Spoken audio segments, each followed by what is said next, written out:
ज्वालामुखी स्थलाकृति को कितने भाग में बांटा गया है? टोपोग्राफी प्रोड्यूस्ड बाय वोल्केनिज्म, एक बाह्य है एक अभ्यांतरिक है।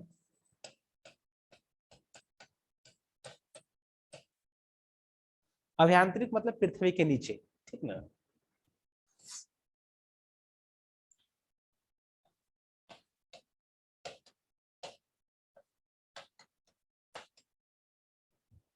पृथ्वी के अंदर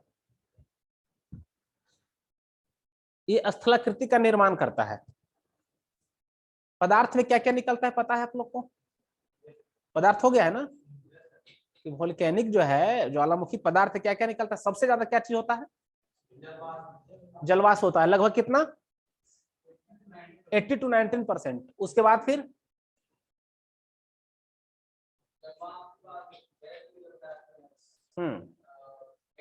गैस में नाम बताएं कौन कौन सा? Sulphur dioxide, okay. आगे और क्या क्या है? ठीक है, पेरोक्लास्टिक मटेरियल्स,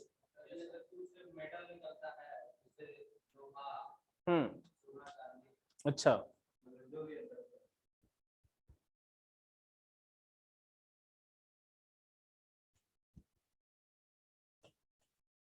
अच्छा, वाह्य स्थलाकृति बनता कैसे है?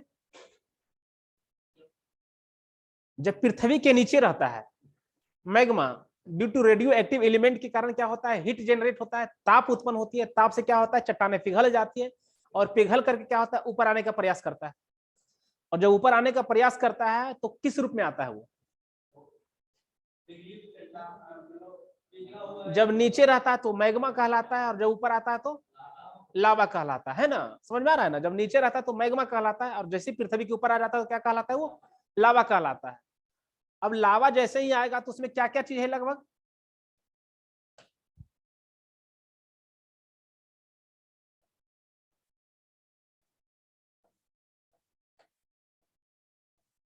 इस तरह के कोन का निर्माण करेगा कि नहीं? यहां से मटेरियल निकला, यहां आकर के इस तरह से क्या होगा? डिपॉजिट हो जाएगा, शंकु के आकार का हो जाएगा। नहीं लग रहा है ना शंकु के आकार का है ये पृथ्वी के बाहर की बात हमें करें, अंदर नहीं। ये शंकु के आकार का हो जाता है। तो इसी शंकु के आकार का बहुत सारे ऐसे हैं स्थलाकृति का निर्माण होता है जिनका अलग अलग नाम दिया गया है। तो किसी में सिलिका ज्यादा हो सकता है, किसी में कुछ और सिलिका कम हो सकता है। जिसमें सिलिका ज्यादा हो सकता है उसका कुछ अलग कैरेक्टर बन जाएगा, जिसमें सिलिका कम होगा उसका कुछ अलग कैरेक्टर बन जाएगा। और फेरेटिक भी लिखाए थे क्या? फेरेटिक इरप्शन, उद्गार, हाँ दिखाइएगा थोड़ा सा। ऊपर बनता है, एक पृथ्वी के नीचे बनेगा और दूसरा पृथ्वी के ऊपर बनेगा, ठीक है। तो ऊपर जो बनेगा वो राख से बनता है, समझ में आ रहा है ना? राख से बनेगा, पायरोक्लिस्टिक मटेरियल है, गैस है, धुआं है, ये सब मिला करके जो डिपोजिट हो जाता है, जमा हो जाता है, उससे बनता है। तरह तरह का अलग अलग नाम दिया गया है। इसी प्रकार पृथ्वी के अंदर में जो ऊपर नहीं उद्गार हो पाता है उस क्या करता है? पृथ्वी के अंदर ही जम जाता है। इसके पास इतना क्षमता नहीं होती है कि पृथ्वी के फाड़ कर को आगे जाए। इसलिए क्या होता है कि जहां जगह मिलता है नीचे में ही वो जमा हो जाता है और जिस शेप में जमा होता है उसी के आधार पर उसको नाम दे दिया जाता है। ठीक है, यही है, लिखिए।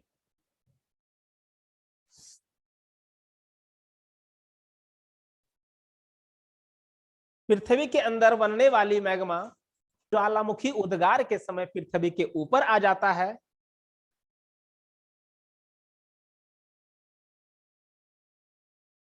तब वह बहुत प्रकार के स्थलाकृति का निर्माण करता है। लावा ठंडा हो जाता है,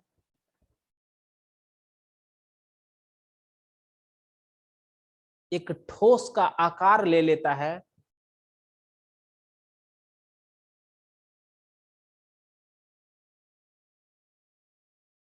जब ये लावा ठंडा हो जाता है, एक ठोस का आकार ले आता है,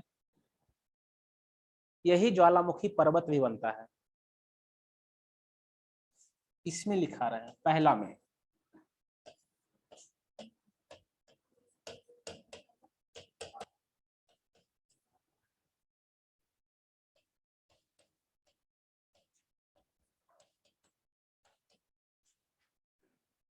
सिंडर शंकु या राख शंकु कहते हैं।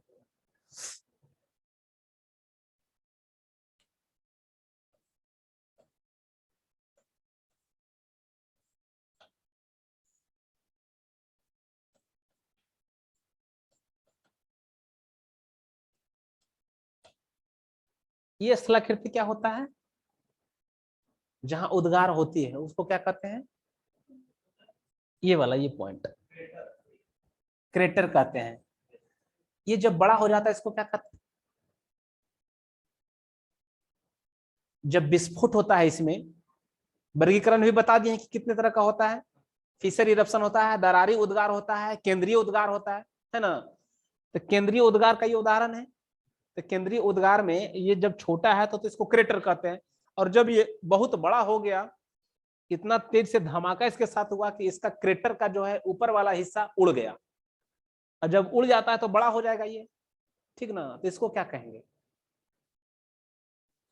और जब बड़ा हो जाएगा तो मान लिया इस पाइप में अगर मैग्मा जम गया, तो पूरा बंद हो गया यहां तक।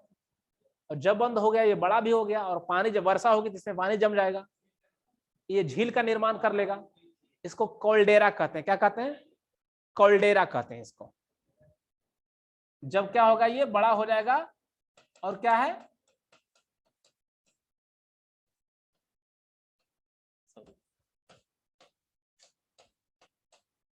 इसको कॉल्डेरा कहेंगे, है ना। लेकिन कब? जब ये बहुत बड़ा हो जाएगा, तब विस्फोट के साथ जब उद्गारी होगा उसके बाद।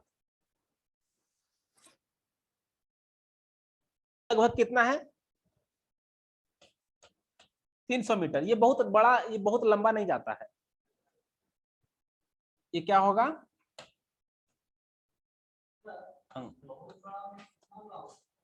बताएंगे। अभी तो औसत इसका हाइट बता रहे हैं कि 300 मीटर से ज्यादा नहीं जाएगा ये। क्रेटर तो किलोमीटर में चला जाता है। ठीक है, हम आगे बताते हैं कि कितना बड़ा हो सकता है।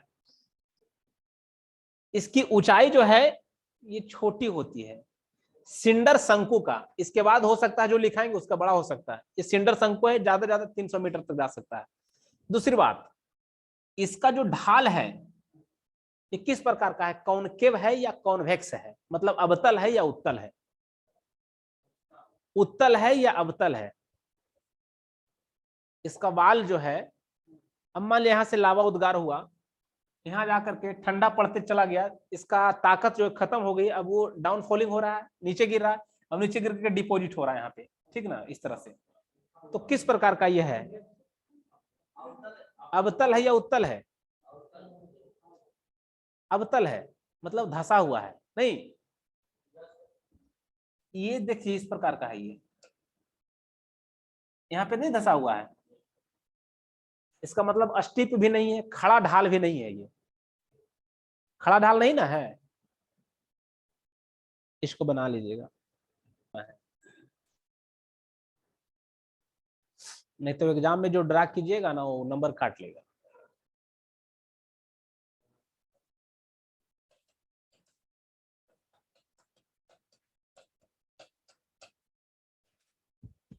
इसे क्या कहते हैं? एंट माउंट कहते हैं।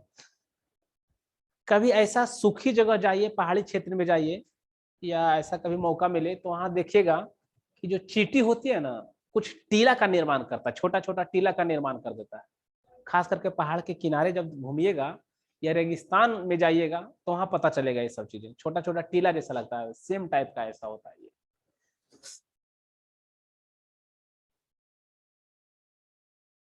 इसका ढाल लगभग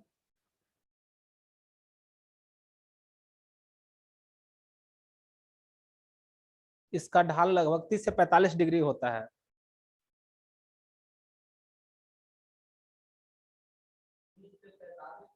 हाँ, 30 से 45 डिग्री होता है।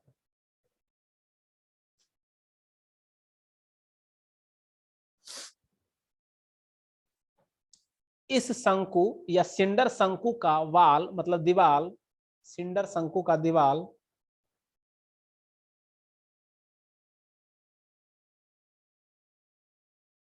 अवतल होता है।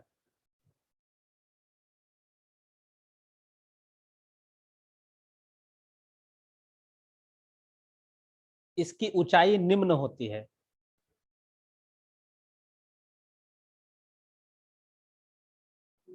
इसकी ऊंचाई निम्न होती है, लो होता है।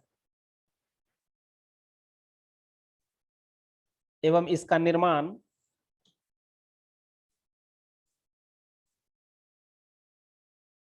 ज्वालामुखी राख,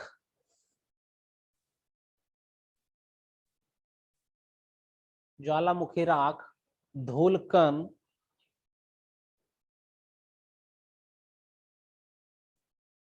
पायरोक्लेस्टिक पदार्थ, ज्वालामुखी राख, धूलकण, पायरोक्लेस्टिक पदार्थ,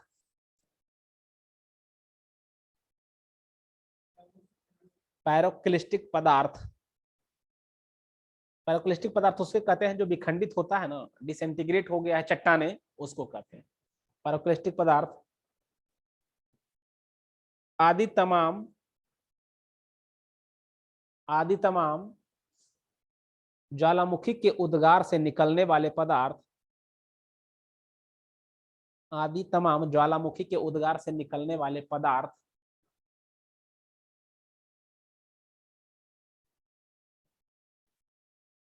ज्वालामुखी उद्गार से निकलने वाले पदार्थ से बनता है या निर्माण होता है।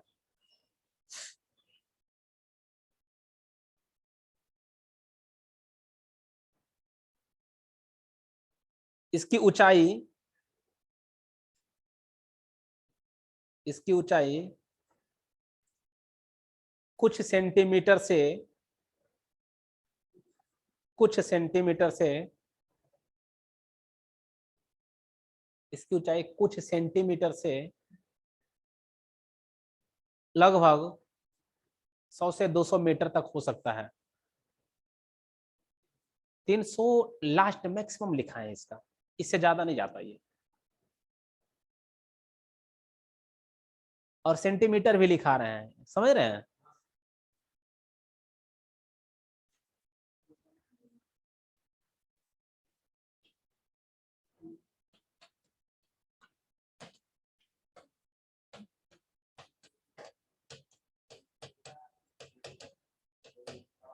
बड़ा हो जाकर कोल्डेरा बनता है। कंपोजिट शंकु, दूसरा क्या है, कंपोजिट शंकु।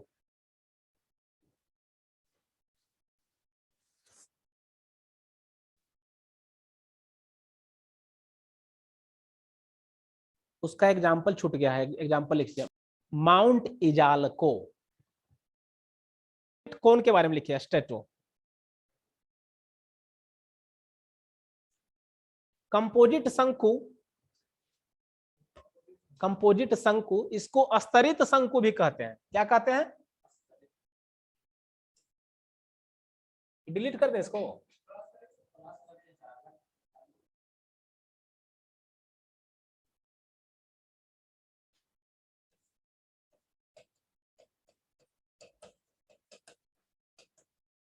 स्तरित शंकु, ये शंकु सभी स्थलाकृतियों में सबसे ऊंचा होता है, लिखते जाना है, ठीक ना। ये शंकु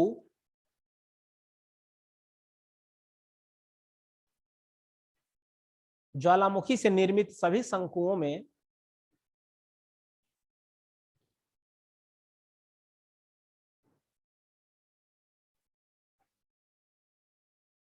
सबसे अधिक ऊंचा होता है। इसका निर्माण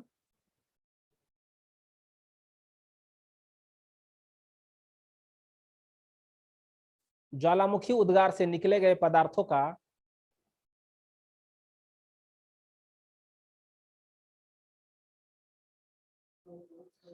इसका निर्माण ज्वालामुखी से निकले गए पदार्थों का परत दर परत जमा होने से, परत दर परत जमा और ठंडा होने से, ज्वालामुखी उद्गार से निकले गए पदार्थ को परत दर परत ठंडा और जमा होने से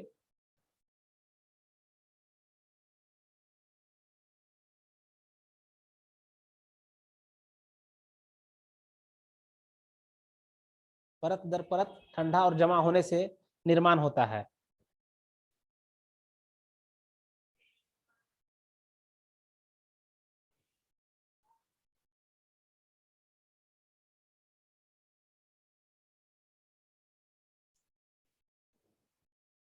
मिश्रित शंकु भी होता है, ये मिश्रित शंकु भी कहलाता है। क्योंकि इसमें देखिए होता क्या है, इसकी ऊंचाई क्या बताए, सबसे ज्यादा, है ना।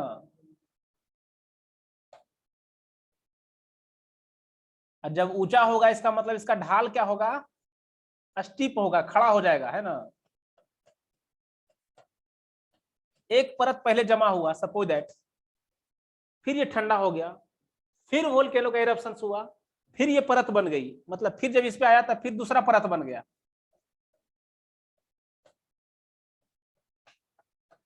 फिर कुछ दिन के बाद ये शांत पड़ गया था, उसके बाद फिर इरप्शन हुआ, तीसरा परत बन गया। बनेगा कि नहीं।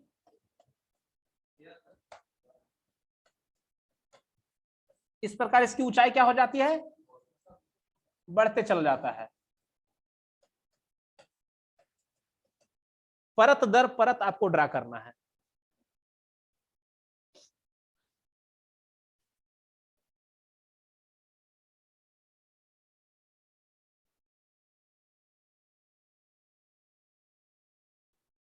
सभी शंकुओं, संसार के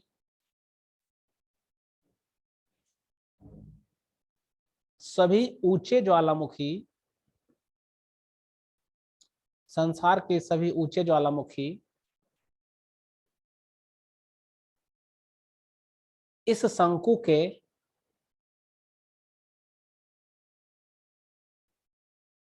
के समूह में आते हैं। मतलब जितना भी ज्वालामुखी ऊंचा ज्वालामुखी है ना, समझिए कि कंपोजिट शंकु है वो, ठीक ना। कंपोजिट कौन है, मिश्रित शंकु है। क्या इसको कहते हैं, मिश्रित। लिख लीजिएगा, मिश्रित शंकु। क्यों कह रहे हैं, क्योंकि लेयर बाय लेयर इसका निर्माण हो रहा है। सबसे ज्यादा, सबसे हाईएस्ट जो है एक्टिव वोल्केनो, सक्रिय ज्वालामुखी कौन सा है,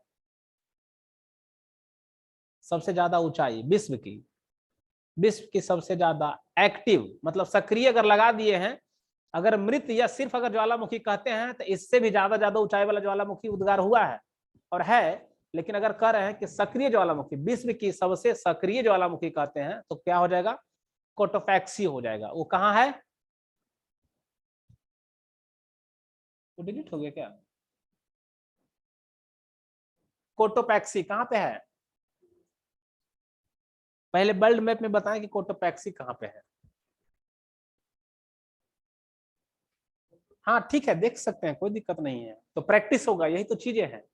साउथ अमेरिका चले जाइए पहले आप, और साउथ अमेरिका के ऊंचे ज्वालामुखी इस समूह में आते हैं, है ना, लिख लिए है ना।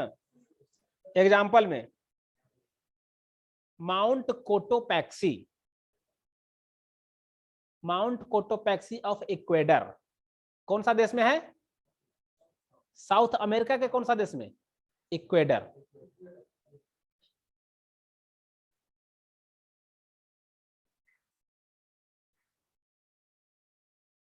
जो जो नाम लिखवा रहे हैं ना ध्यान, हाँ EQUADO। दूसरा में लिखिएगा एग्जाम्पल में माउंट सस्ता, माउंट सस्ता। अब चले जाइए कहाँ, यहाँ पे, मतलब नॉर्दर्न अमेरिका, माउंट सस्ता, माउंट रेनियर और माउंट हुड, तीन है इसमें, तीनों लगातार होगा, ठीक ना, उत्तर से दक्षिण तीनों लगातार होगा, माउंट सस्ता, माउंट रेनियर और माउंट हुड। एस सस्ता, माउंट रेनियर और माउंट हुड तीनों कहाँ है, अमेरिका में। लास्ट में लिखना है माउंट मेओन, फिलीपींस में, माउंट मेओन, फिलीपींस कहाँ पे है, ये फिलीपींस है, और माउंट मेओन यहाँ पे है, ठीक ना, ये फिलीपींस है, माउंट मेओन यहाँ पे है। माउंट फुजियामा, माउंट फुजियामा ये जापान में है, और जापान की स्थिति ये है, ठीक है, फ्यूजियामा। कोन, परपोषित शंकु।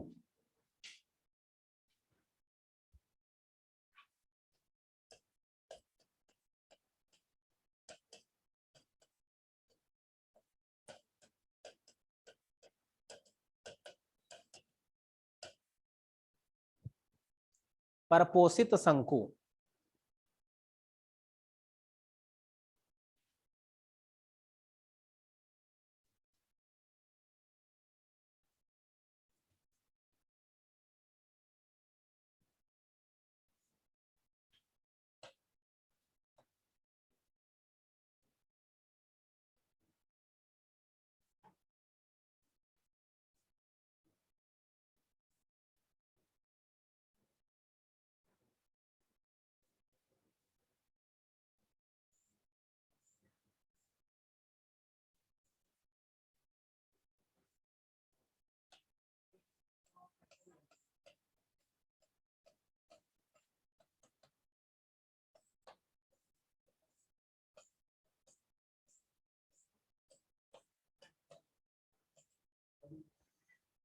ये क्या है, पैरासाइट है। होता क्या है कि इससे निकलने वाला जो उद्गार है, इसमें तो लावा का क्या हो रहा है, मैग्मा का क्या हो रहा है, फ्लो हो रहा है। और जब इसमें होगा तभी इस पाइप में जाएगा, अगर इसमें नहीं होगा तो इस पाइप में नहीं जाएगा। इसका मतलब है कि ये पाइप जो है किस पे डिपेंड है, मेन पाइप पे डिपेंड है। इसीलिए इसको क्या कहते हैं, परपोषित, दूसरे पे आश्रित है। ये इस पाइप पे आश्रित है, इसलिए इसको कहते हैं परपोषित। हाँ, ये तो मेन पाइप है ही है।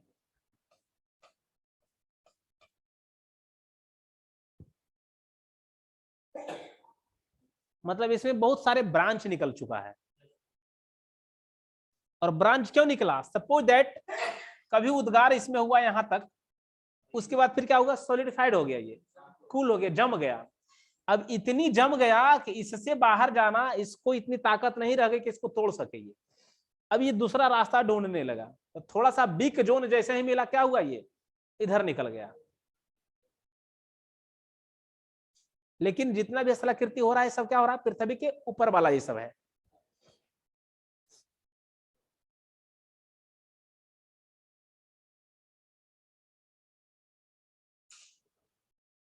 ज्वालामुखी उद्गार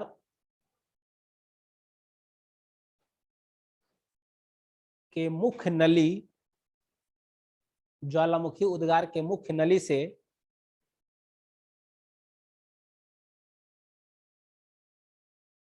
बहुत सारे शाखा, बहुत सारे शाखा का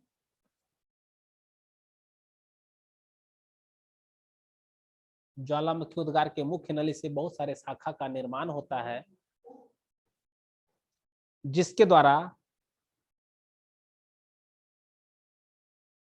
द्वारा भी ज्वालामुखीय पदार्थ का निष्कासन होता है, जिसके द्वारा भी मुखीय पदार्थ का निष्कासन होता है। ज्वालामुखी के ये ज्वालामुखी शंकु के दीवार पे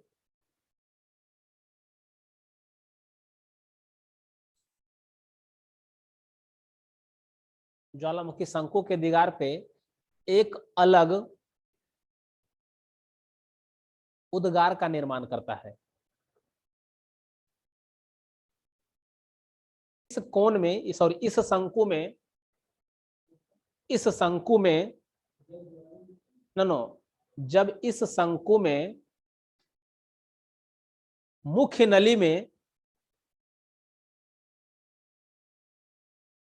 जब इस शंकु के मुख्य नली में ज्वालामुखीय पदार्थ का निष्कासन होगा,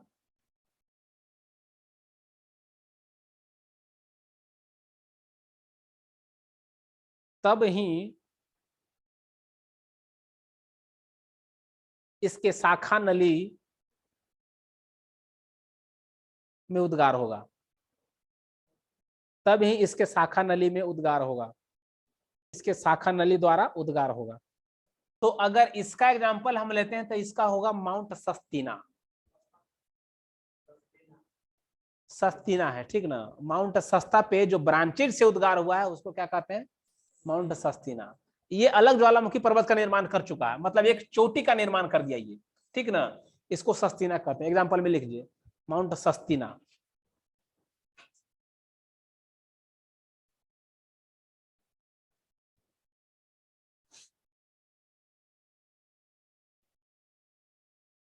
माउंट सस्तीना,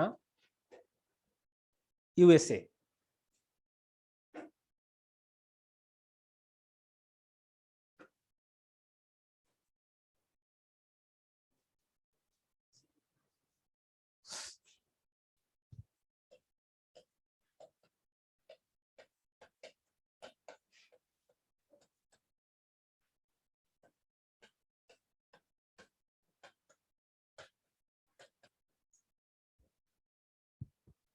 चौथा है बेसिक लावा या पैथिक लावा या लावा सिल्ड।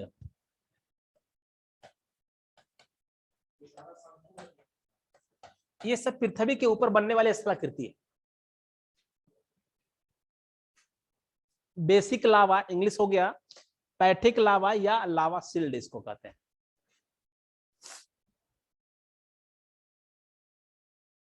के निर्माण में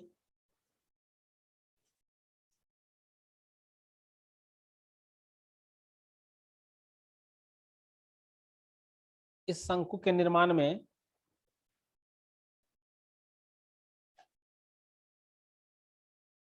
ज्वालामुखी उद्गार से निकलने वाले पदार्थ, इस शंकु के निर्माण में ज्वालामुखी उद्गार से निकलने वाले पदार्थ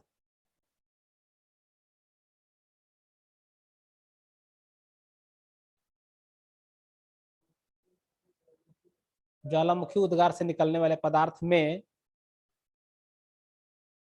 सिलिका की मात्रा कम होती है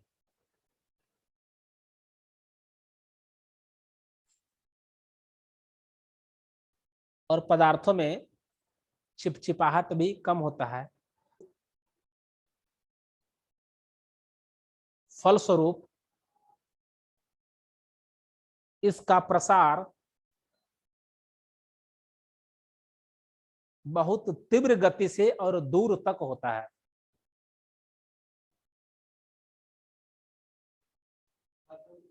फलस्वरूप इसका प्रसार और बहुत दूर तक होता है। का निर्माण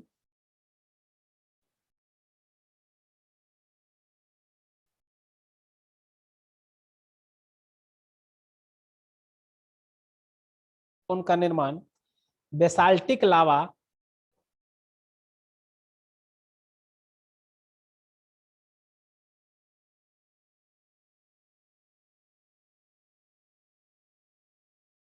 बेसाल्टिक लावा से, इसका निर्माण बेसाल्टिक लावा से होता है।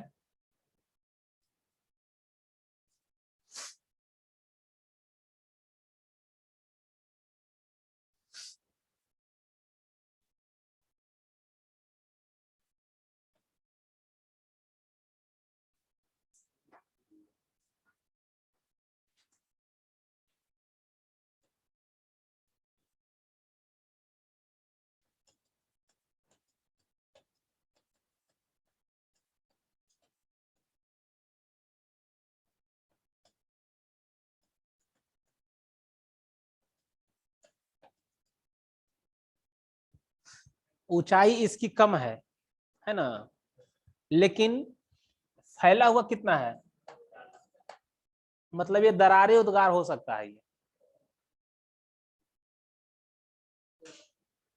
इसकी फ्लूइडिटी इतनी होती है कि किलोमीटर में चलता है। ये स्पीड भी बहुत ज्यादा होता है इसका। कारण क्या है, सिलिका कम है और चिपचिपाहट कम है इसमें। जिसमें चिपचिपाहट होगा वो क्या करता है, पकड़ लेता है ना, इसलिए ज्यादा नहीं फैलेगा। इसका मतलब इसकी फ्लूइडिटी ज्यादा होगी और ये सिल्ड के जैसा दिखता है, इसलिए इसको क्या कहते हैं, it is also known as सिल्ड शंकु। लिख लीजिएगा।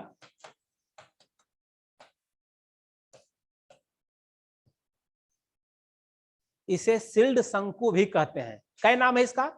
पैठिक लावा, बेसिक लावा, लावा शंकु, सिल्ड शंकु।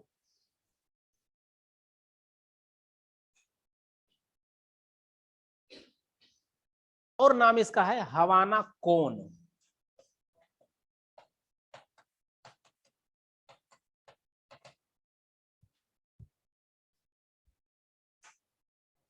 हवाना कोन।